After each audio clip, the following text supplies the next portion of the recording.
Welcome back, fellow sons of Adam and daughters of Eve, to my channel. In this video, I'll be showing you a bench boost draft I've made if I were to use this chip on Game Week 1. I've come to the belief that there's a very strong case for playing your bench boost in Game Week 1.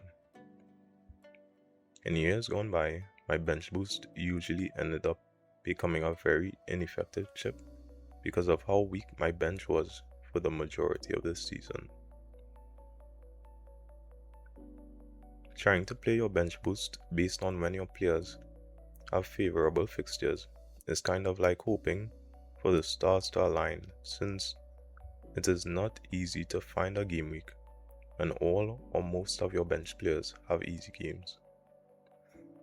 That is why playing it in Game Week 1 when you can just plan for it in the first place might be a wise thing to do.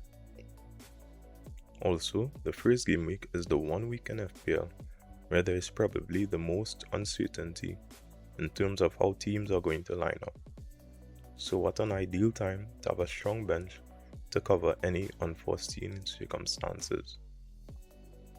So in goal, I've gone for Kingsley from Spurs, who is looking more and more likely to be their starting goalkeeper. Gehi and Mukiele remain in the backline from my initial Game Week 1 draft, and Arsenal's Calafiori, who has a very favourable Game Week 1 fixture against Coventry, makes his way into the squad.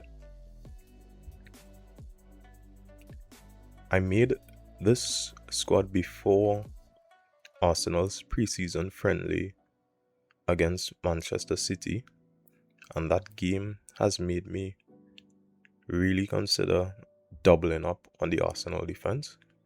So that is something I might end up doing come the start of Game Week 1. In the midfield, the only change for the starters is that Cole Palmer makes way for Semenyo, which has not been an easy choice given how high my hopes are for Palmer this season. In the attack, Isak makes way for Calvert-Lewin. I really like the idea of this downgrade given how strong Calvert-Lewin looked on the back end of last season and how well priced he is at 6 million. These downgrades have allowed me to drastically improve the strength of my bench, which now sees Lamans at 5 million make his way into the team with a very nice fixture against Hull in Game Week 1. Shaw drops to the bench in the squad due to how strong the backline has become.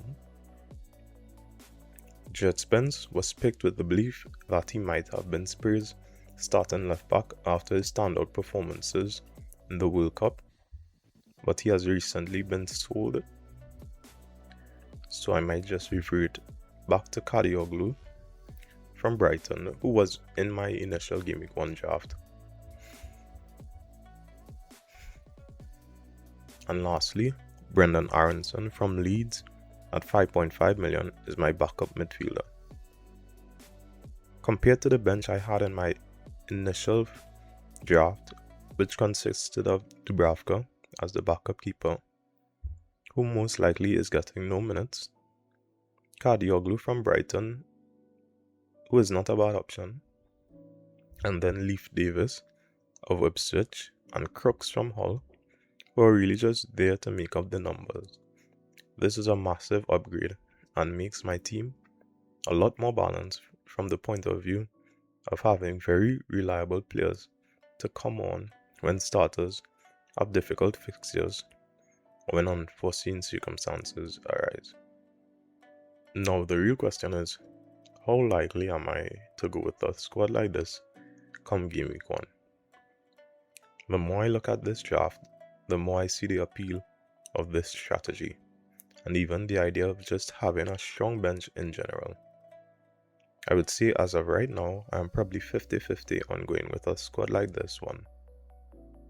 I don't think there's that much of a decline in the strength of the starting 11, and the bench has become significantly stronger, which should compensate in the long run for if Palmer and Isaac outscore Semenyo and Calvert-Lewin. A few tweaks in this current bench boost draft can make it a lot more appealing.